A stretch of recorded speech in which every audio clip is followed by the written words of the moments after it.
I would like to introduce Jodi Miller, the newly appointed town manager for the town of Garner, for her update, Garner by the numbers. Jodi.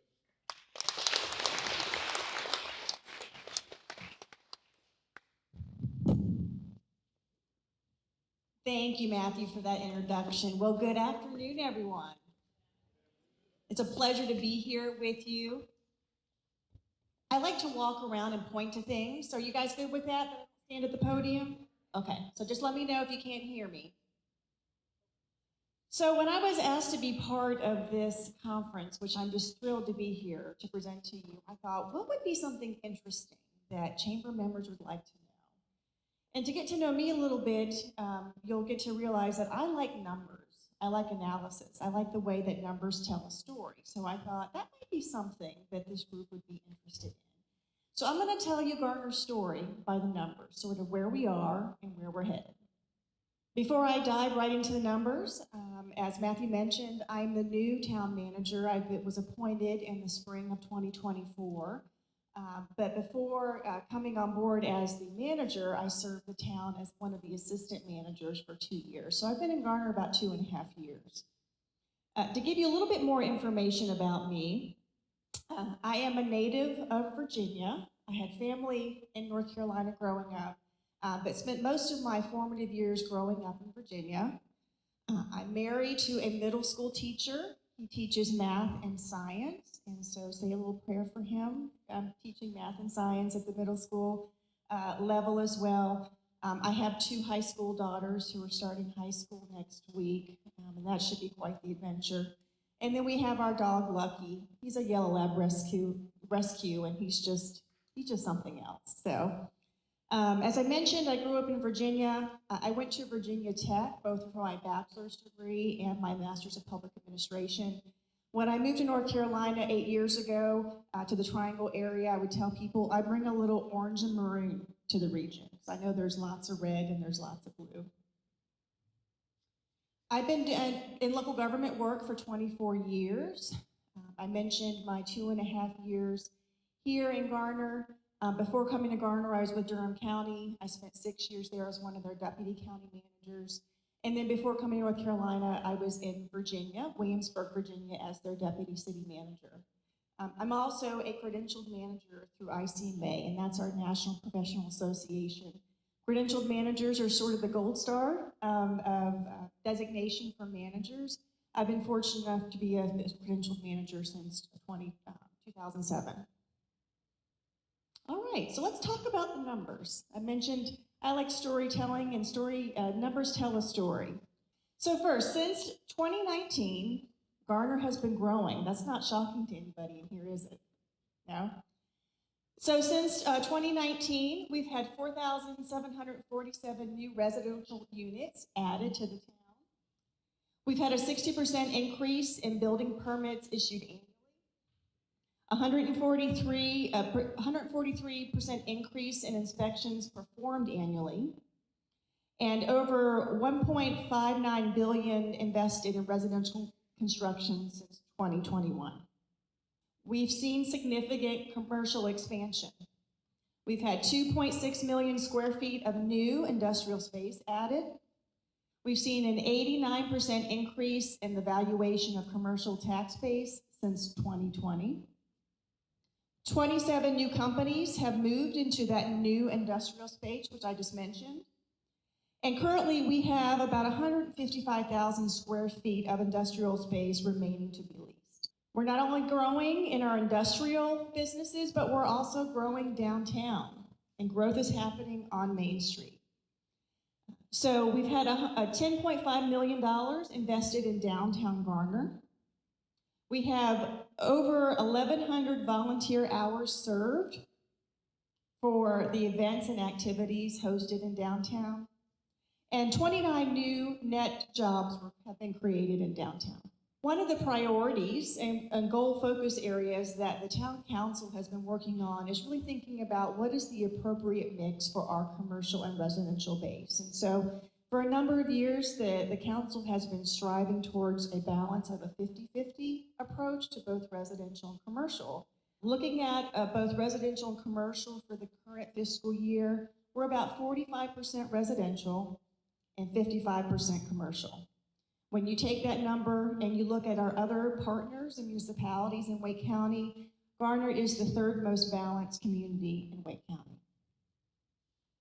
And we're seeing development effects on our population as well. We talk about growth, and we're really seeing that in terms of our population. So Garner's population in 2022 was almost 32,000. That's a 27% growth rate over a 5-year period. Our estimated population for 2024, and this is coming from our planning department who keeps track of all the COs that are issued, we're now over 40,000. Staggering, isn't it? As we've mentioned, we were seeing growth, and there are demands that growth puts on town governments in terms of service delivery and infrastructure. So the town has been investing in the town organization, in the community, to address the growth that we're seeing. So in FY25, which is the current fiscal year for the town, the budget that was approved is $74.5 million. We've seen a 34% increase in our workforce since 2020. Our full-time FTE is 246 employees currently. We've also invested $45.5 million in our current capital improvement program. So those would include all the bond projects and any additional capital projects that you see in town. In 2021, as you're aware, residents invested a new $69 million into our bond program. Currently, there are 21 projects underway in development. One of the big projects that was one of the bond projects that recently opened this year was the Caddy Road Safety Station. We also call it Station 5. It includes fire services, EMS services, and law enforcement services. The town has invested in 874 acres of parkland and open space. And a number that I really like to share with the community and others within Garner is the $27 million that of grant dollars, state dollars, federal dollars the town has received to really leverage that $69 million in bonds.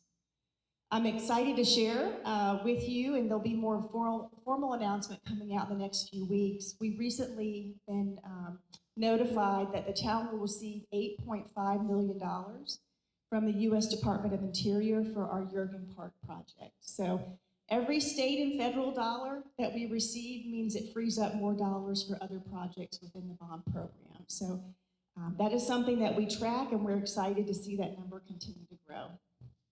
One of the new data sets or data points that we started collecting this past spring really looked at getting feedback and perspectives from our residents. And so in spring of 2024, the town launched its first ever town-wide resident survey.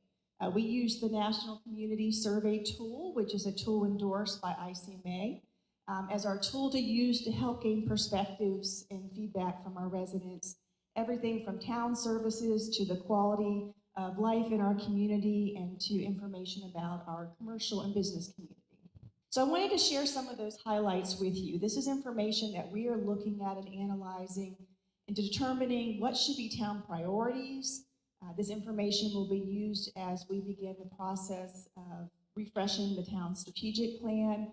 And we'll be also using this information as part of our performance management system, where we really look at that department level, that service level, where are we and what outcomes are we trying to achieve. So here are some of the highlights from the survey, what I think of them as our community strengths. 65% of those who took the survey rated Garner's overall economic health as excellent or good. It's encouraging. 54% rated excellent or good our economic development programs and services. And as Garner as a place to work, 60% of the residents who took the survey rated Garner as good or excellent as a place to work. Here are some other strengths that I think are worth noting and sharing with the community. 79% of those who took the survey indicated that they thought that the town and the community is good at attracting people from diverse backgrounds. Ease of parking, 73% indicated that it was easy to find parking in town. And that's really important when we think about new businesses coming to our community, not only places for our customers, but also places for our employees to work. And then overall quality of businesses and services, 61% of our residents rated the quality of services excellent or good. So all very high scores, in my opinion.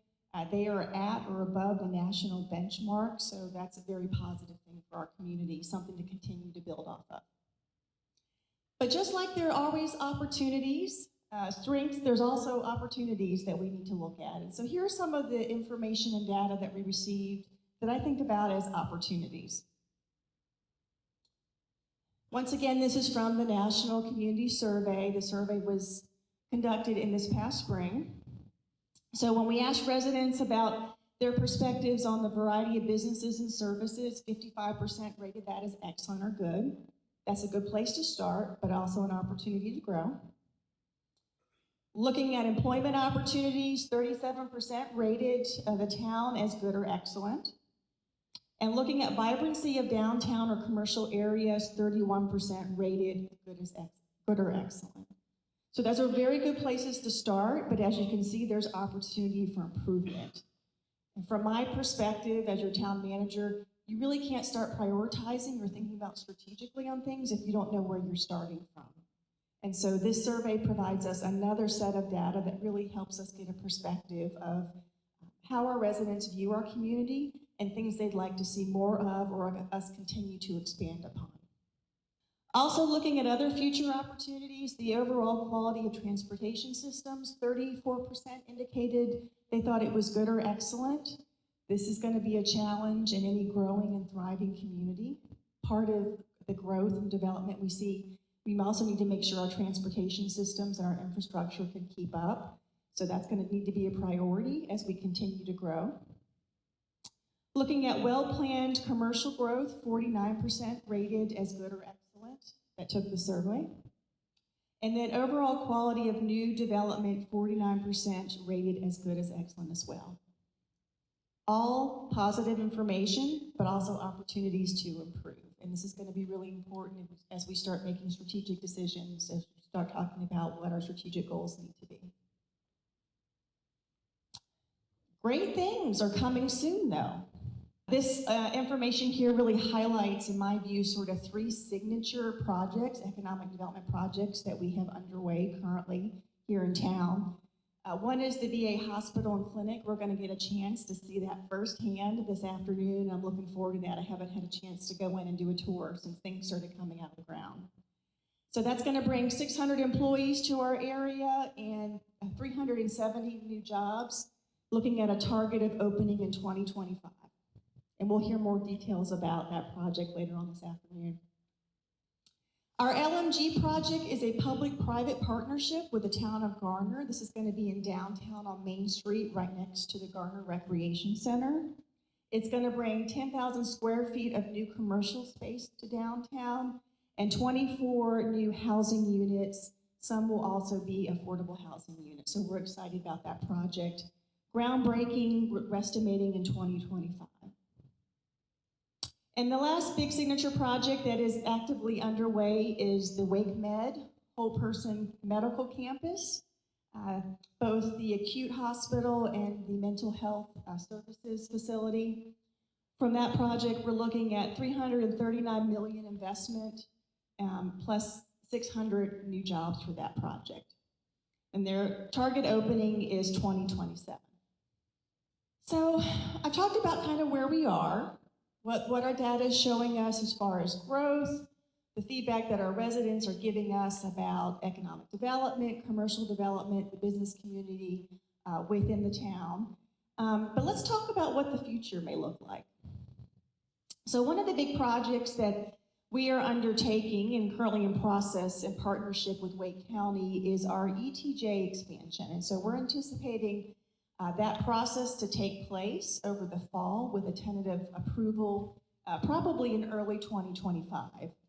What that would mean is that almost 14 square miles, 8,858 more acres would be part of the town's ETJ. So that's important in terms of planning and zoning opportunities and control. So when we take into account just the population growth we've seen over the last 5 to 6 years, when we take into account the processes underway for the ETJ expansion, and potentially at some point some of those areas being annexed into the town, we start to see the population growth. And so we took about a 6% growth rate to sort of do some preliminary projections. This is work that our planning department does for us quite often to help us get a better sense to prepare for future service delivery. So I mentioned we're over 40,000 in 2024. When we get to 2023, it's over 57,000, potentially. When we get to 2035, it is over 76,000. Now, there's a lot of factors that could shift this projection, but just based on the things that we kind of know today and based on the trends we've seen over the last 5, 6 years, it's possible that we could be at that number by 2035, excuse me. Remember my beginning slide? I had 280 on there, and you thought, what's 280? 280 is the population of the town in 1910. So think about it, between 1910 and 2024, we're over 40,000. When we think about possible increases up to 2035, it could be over 76,000. Staggering, isn't it? But I'd say it's also very exciting. It means that we as a community are a growing and thriving community. There's opportunities and challenges with that, but I'd rather be a growing and thriving community than a community that's struggling and essentially dying. Now, the most important number of all today, everybody get their phones out, take a picture of this, is that if you want more information about economic development in the town, if you're looking for information, updates on projects, looking for potential partnerships and connections, this is the guy you want to talk to. Nate Groover is our Economic Development Director. Nate, stand up.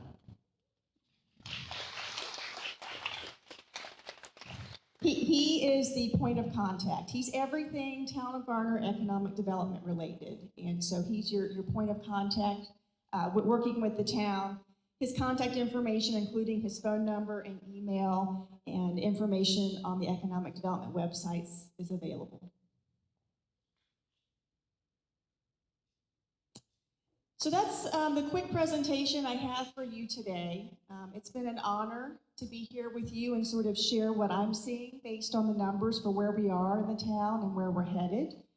It's a real honor and a privilege to be your town manager, and I look forward to the continued work and partnership with the Chamber and each of its members as we continue to make Garner a great place to be. So thank you for your time and attention. Next up, I'd like to introduce Michael Walden, President of Walden Economic Consulting and NCSU William Neal Reynolds Distinguished Professor Emeritus. With all the craziness we've experienced over the last few years, inflation, housing prices, interest rates, rising costs, we asked Michael to come and talk to us about what the economy looks like moving forward, not only big picture, but also what it means to us locally. Michael, welcome.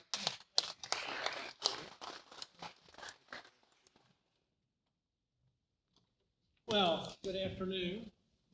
This feels like coming home because when my wife and I moved to North Carolina in the 1970s, we lived in Garner for a couple of years in Heather Hills on Flanders Street. And my wife took a job at Fred A. Smith Elementary. Some of you who don't have a lot of gray hair, you may have had her.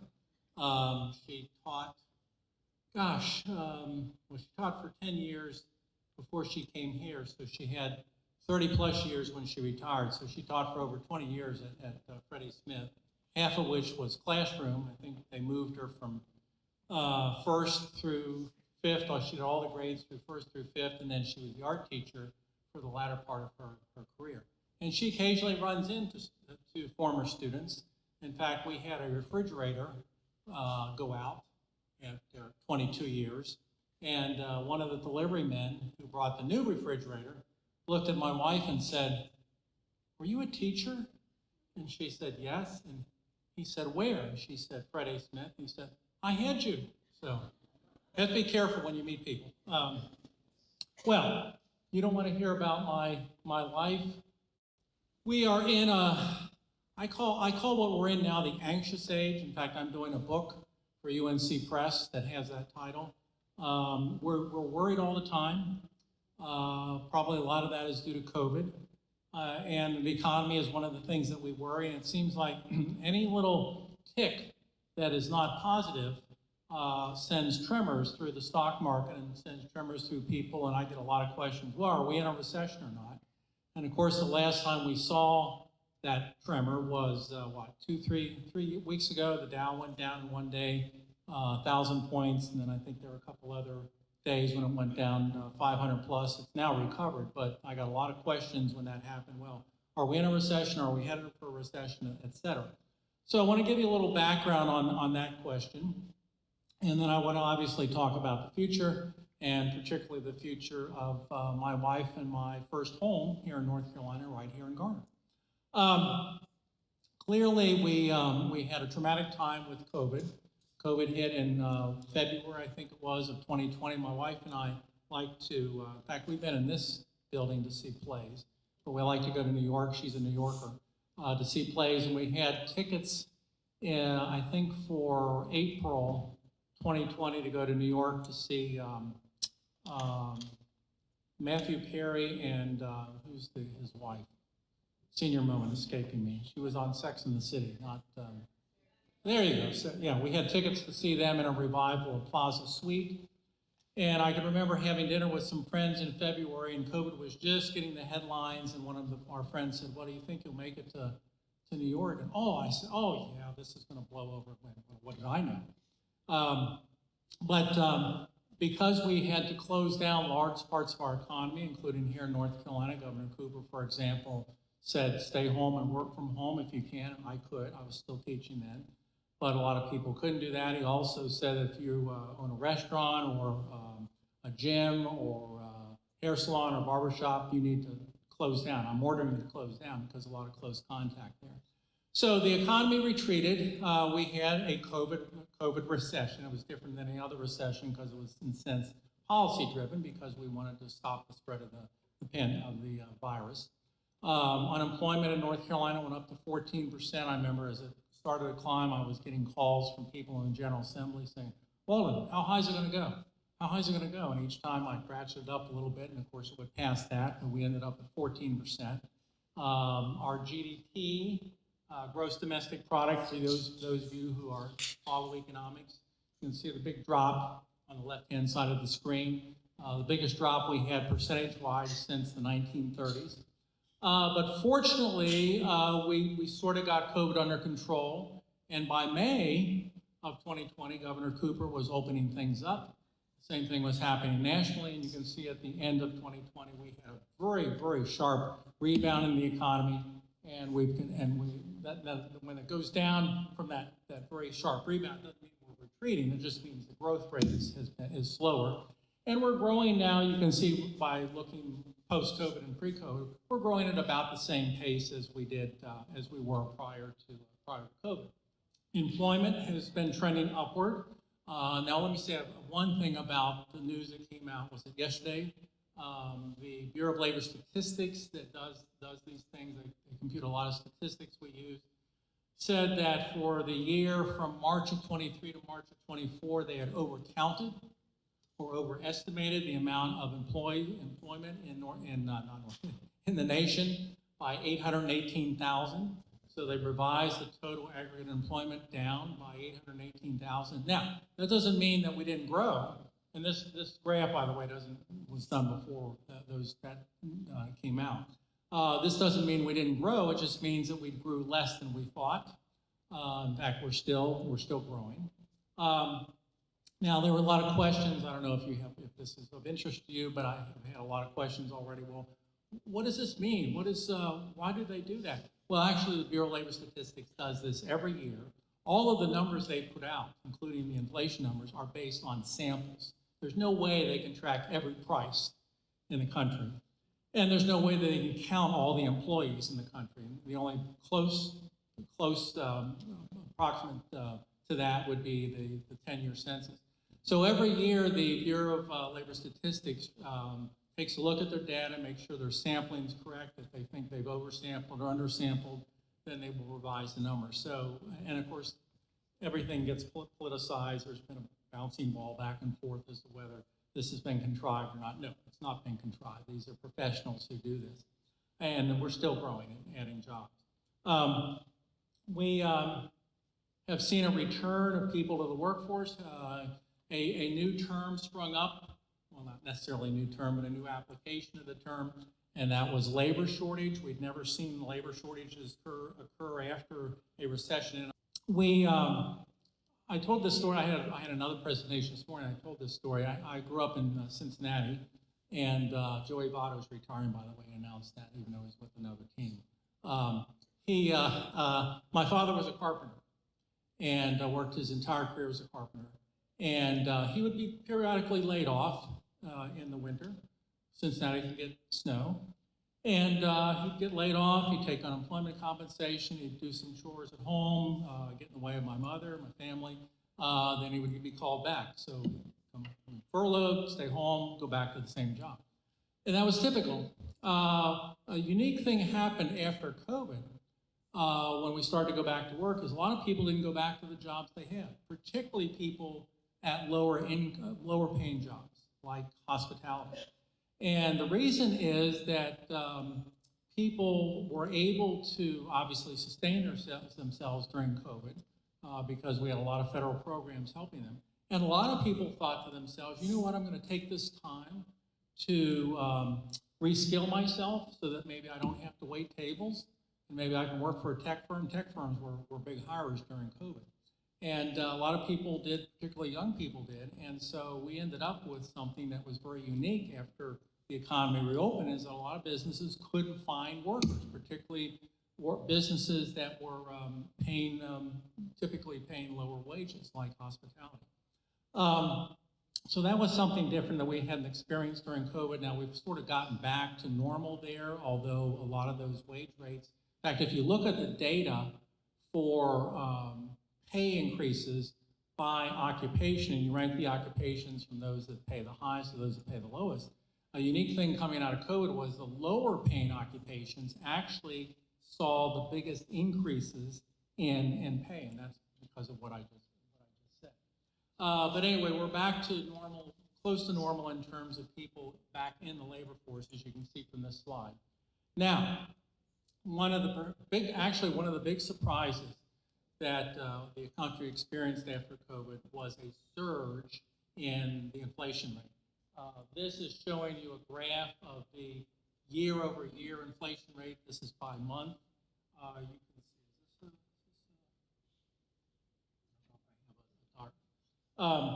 and you can't see what the dates here, but you can see where we've been on the far right-hand side. Let me give you a little background on, number one, why this occurred and why policymakers missed it. Let me take actually the second question first.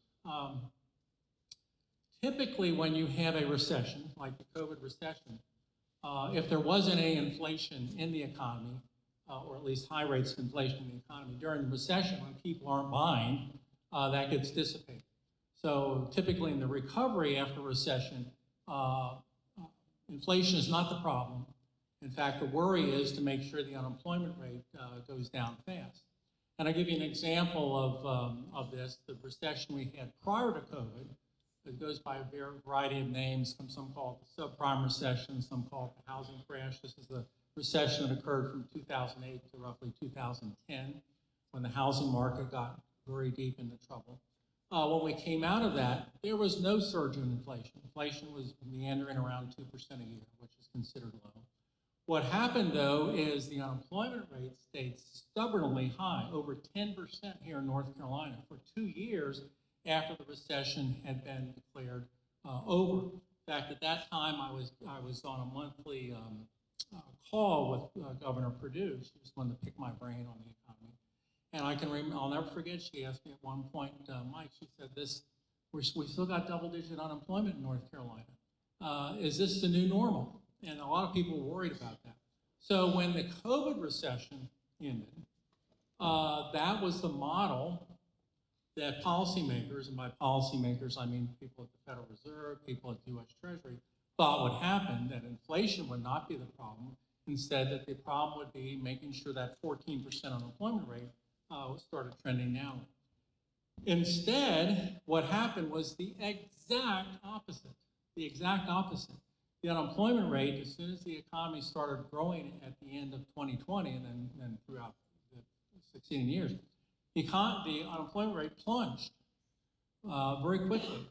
What happened was the inflation rate went in the opposite direction. We had a 1.3 annual, that is year-over-year, inflation rate in 2019. By mid-2022, that had gone up to 9.1%. That's the peak you see here. And so that flummoxed most economists. You might want to say, where was I? Where I was a little worried that maybe the Federal Reserve had picked the wrong target, that wasn't surprising to me that we had a surge in inflation. And the reason is, in economics, everything is based on two concepts: supply and demand. Supply and demand. I would tell my students, when I gave a test, I would always give essay tests. I would say, if you get to a question and you just, a brain freeze, you have no clue what the answer is. I've had those experiences. I have them for other things now. I said, don't leave it blank, write down supply and demand. I'll probably give you a partial credit. And some students, to tell you they weren't paying attention, I still get blank answers. Everything is supply and demand. So what happened to make inflation surge was, number one, on the supply side. Again, after a normal recession, manufacturers come back, they bring back their employees, they pump out product because they know people who've been sort of maybe afraid to spend during the recession, and they want to come back and buy. They have pent-up demand, as economists call it. So you have a surge in supply, and also you have a surge in demand, but the supply is meeting it. This time, we didn't have that surge in supply because of what? Supply chain problems. Supply chain problems simply meant that due to a variety of factors, the inability of manufacturers, well, this applies to the service sector too, but I'll use manufacturers as an example, due to manufacturers maybe not being able to get their inputs from foreign countries who were experiencing the same problems with COVID as we were, manufacturers couldn't ramp up. I can remember probably it was the fall of 2020, when we moved to the house after we left Garner, we moved into Raleigh. I got to be close to work now. When we were in Garner, obviously my wife was close to work. But I built a fence to keep the animals in, the dogs we had. And the fence was, 25 or 30 years old. My wife said, you need to get out there and you need to buff it up a little bit. There's some of the fence isn't looking really very good. You need to. So I go to Home Depot. This is in the fall of 2020. I go to Home Depot or Lowe's, whichever, to get some material. There's no lumber available. So that was just my personal example with supply chain. So no supply, or very little supply. And then on the other hand, on the buying side, which economists call demand, people were ready to spend after being cooped up for roughly 6 months with COVID. And they had the ability to spend. Why? Because the federal government had pumped in trillions of dollars to the economy. Think about it. You had stimulus checks. You had augmented unemployment checks. You had the SNAP program was expanded. Obamacare, so-called, was expanded.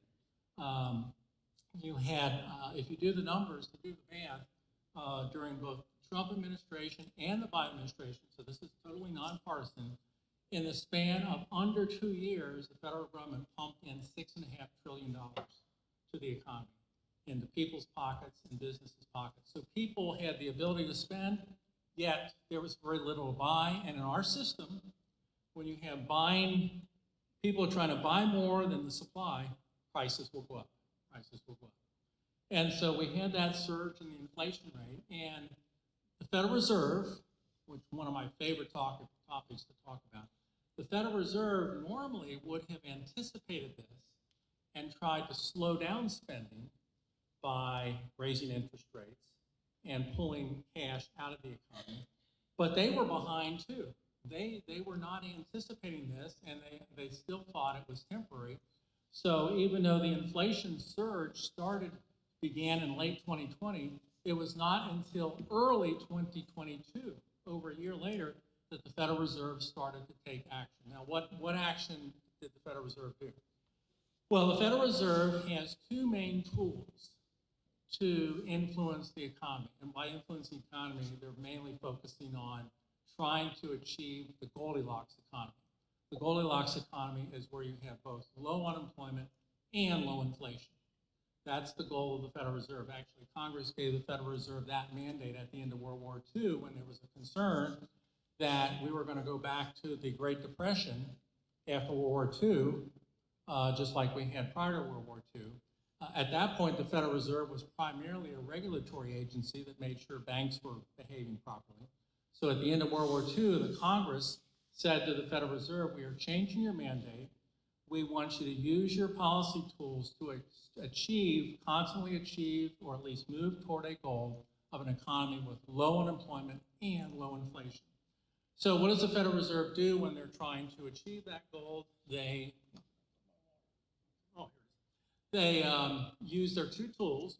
One is to influence interest rates. They don't directly control interest rates, but the interest rate they do control, called the federal funds rate, tends to influence those rates. In other words, if the federal funds rate goes up, other rates tend to go up also, and vice versa. And the other tool they have is they control the money supply. Federal Reserve can make money or destroy money. Treasury doesn't do that. Look at, if any of you still carry paper money, which I do, it's becoming obsolete. It's a Federal Reserve note. So once the Federal Reserve decided that we had an inflation problem, they totally undid their policy or reversed their policy that they had during COVID. Because during COVID, what did the Federal Reserve do? Well, their concern was we want to keep the economy alive. We want to encourage people to spend to the extent we can. So the Federal Reserve lowered interest rates. If any of you were in the housing market in 2020 or 2021, either there was a buyer or seller. That was the heyday of home prices, because mortgage rates or the heyday of borrowing, because 30-year fixed rates went under 3%, unheard of. That's really what that started the surge in housing prices. And the Federal Reserve was pumping money into the economy, several trillion. Now, they do that through the banking system. I won't get in the weeds of that. So the Federal Reserve was full bore, all jets on, to try to stimulate the economy in 2020 and 2021. And by 2022, they said, we gotta go in reverse. We gotta raise interest rates, and we gotta pull money out of the economy. And they've been doing that. Now, the trick when the Federal Reserve does that is to reduce the rate of inflation without causing a recession. That is the trick.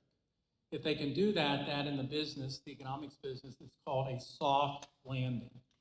And you probably have heard that term. And so far, the Federal Reserve has been able to achieve that. We've not had a recession since the COVID recession. We did have a period of time in, I don't have that slide up, late 2021, I think, when we had 2 consecutive quarters of decline in GDP. There were a lot of people going around saying, we're in a recession, we're in a recession. No, that's not the official, that's just the rule of thumb. That's not the official definition of a recession. So Jay Powell and his colleagues have actually been very successful in moderating the inflation rate, but keeping the economy moving. So they deserve kudos for that. Now, let me say a little bit about what the goal of the Federal Reserve is. A lot of people think, and I know this because I still do lots of talks each year. People will come up to me and say, Dr. Walden, when are prices going to go down to where they were pre-pandemic? And I don't like to disappoint people, but I'll look at them and they'll say, never. It's not going to happen. And they look at me, they'll say, well, I hear news reporters saying inflation's down. Doesn't that mean prices are going down? No. The reporter is not being careful. It's the inflation rate is down. There's still price increases, but they're at a slower pace. We're not going to go back to 2019. Now, yeah, there'll be a couple prices like gas prices could go back and some other prices, some agricultural prices, but most prices, vast majority of prices will not go down.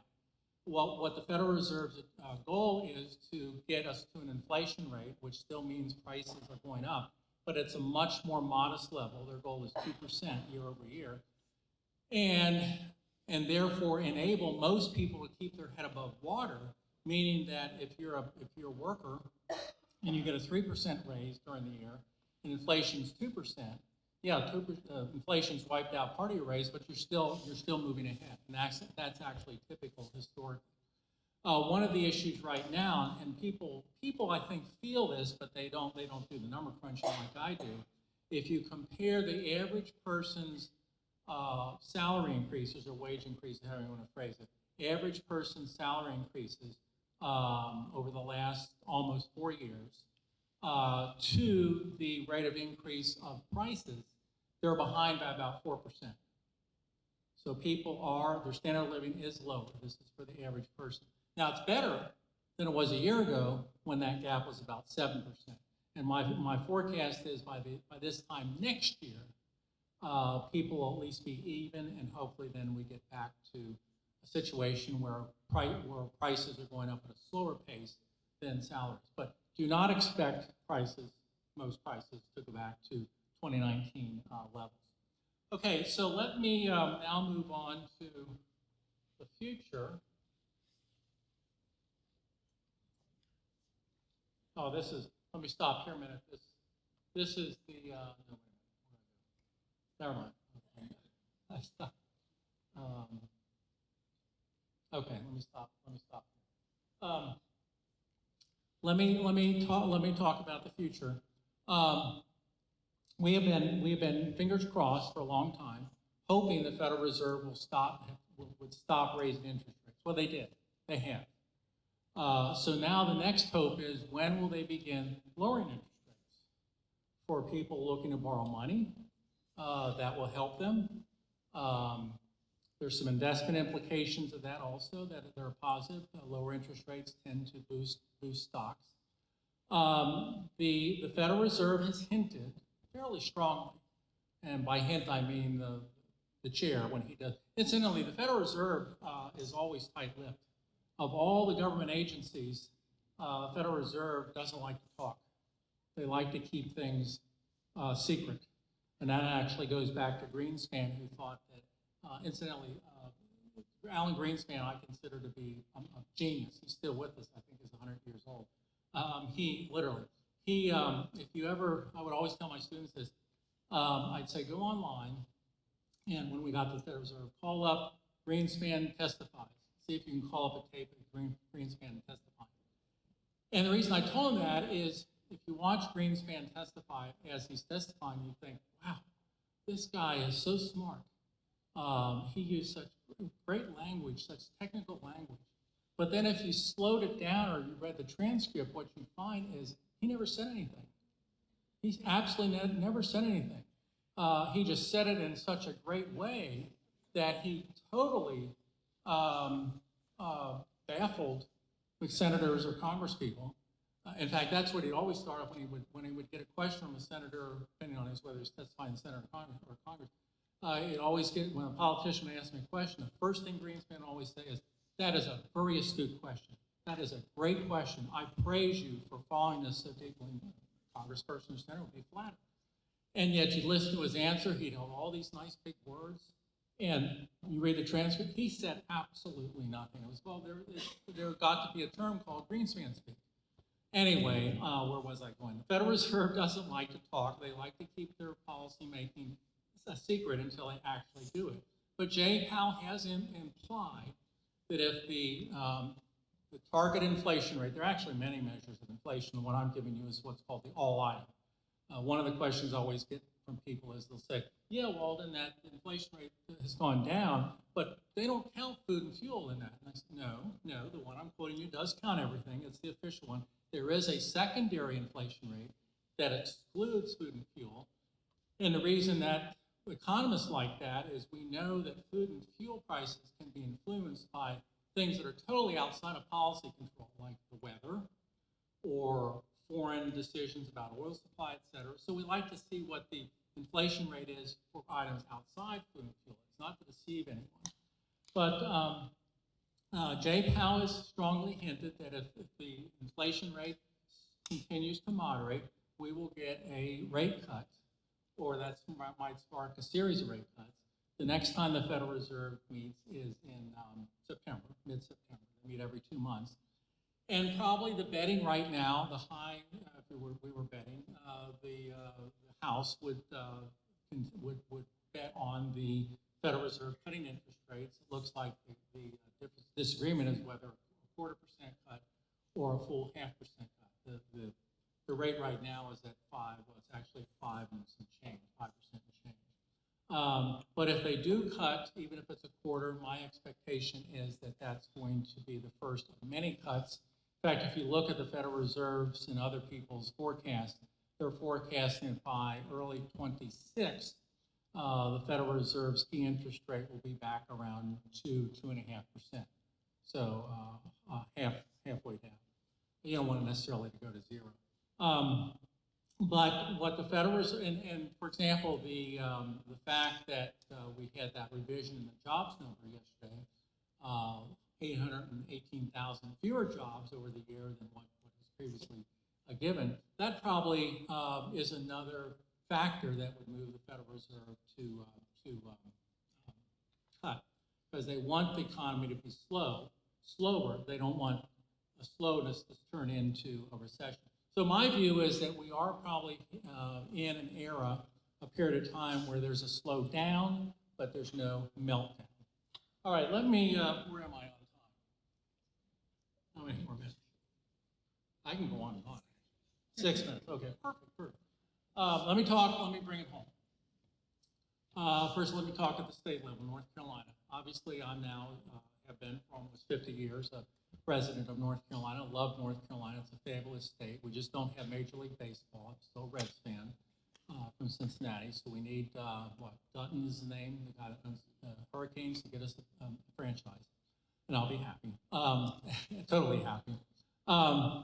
North Carolina is one of the fastest growing states in the country.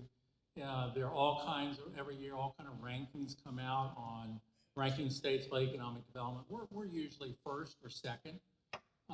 People are moving here. We have one of the highest what's called in-migration rates. It's not counting migrants from foreign countries. It's tracking people who are moving here from other states. So we're continuing to grow. Businesses like it here. They like the climate. They like the cost of living. We're about 10% under the national cost of living. Now this can be a sticky point I'm going to mention. They like the fact that unions are very weak here, if existed at all, and I'll let you decide whether that's good or bad, but business people tend to like that.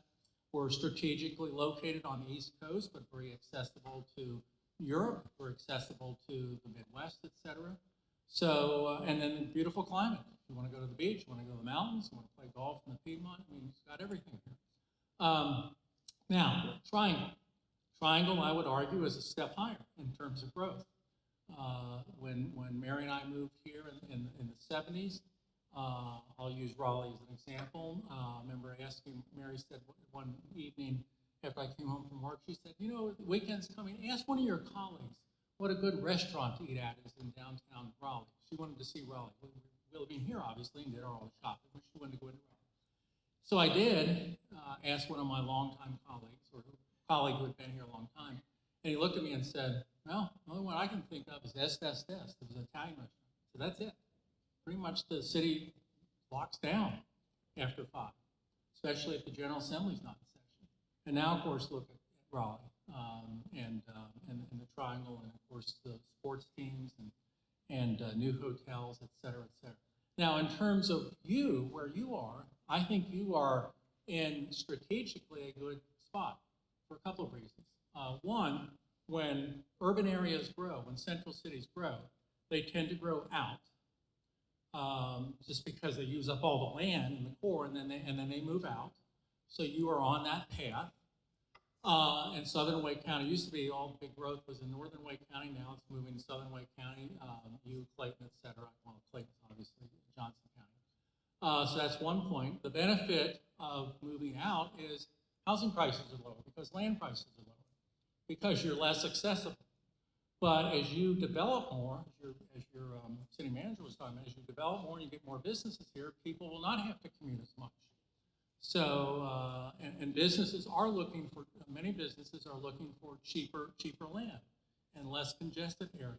And of course, they go into downtown Raleigh or the core of Wake County, and they're not going to find them. So that's a positive for you. And then the other thing that's going on that's helping you is what? 540. 540, I mean, one of your detriments was the fact, okay, if you're in Garner, you want to get to Raleigh, you got to go through all that traffic and fight where you want to go to Research Triangle Park. Now you got 540. And so that reduces that as an inhibitor to development here. So I think the numbers your city manager talking about in terms of growth, I think that's right on. I can't give you the precise number, but I think your growth rate is going to continue to edge up and up and up. I think the challenge, of course, one of the challenges is the growth brings benefits, but it also brings costs. Traffic congestion, less open space, et cetera. More. I said traffic congestion, more cars driving around, and parking. Maybe I know your parking's good now, but as you get bigger, maybe. So I think a big challenge for you, is, if I can throw in my 2 cents over the next several years as you're growing, is to never forget the downsides of growth and make sure that you've got some plan to at least address those. So let me stop there. I don't know if we got a couple minutes for a couple questions. Sure, we can do that. Yeah. Okay. Do you have any questions?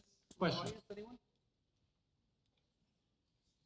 No, the answer is the Reds will not be in the World Series. The answer is supply and demand. And the answer, yes, the answer is supply and demand.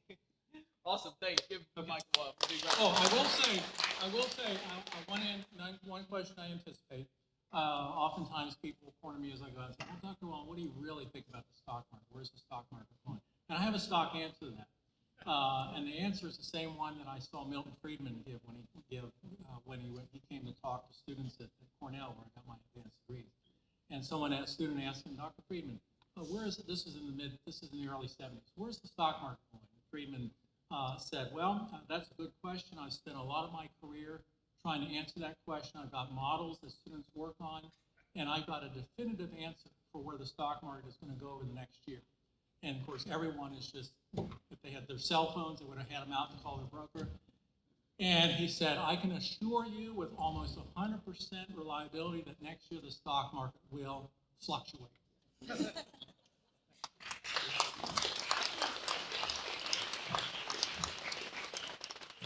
All right, thank you so much for that update. It's great to hear I'm very interested in this. My wife and I are kind of looking around for a house. We own one in Garner. We're looking for another one. We'll see what the interest rates do. So thank you again to both of our speakers. Give them a round of applause again. Dr. Walden and Jodi Miller, our new town manager.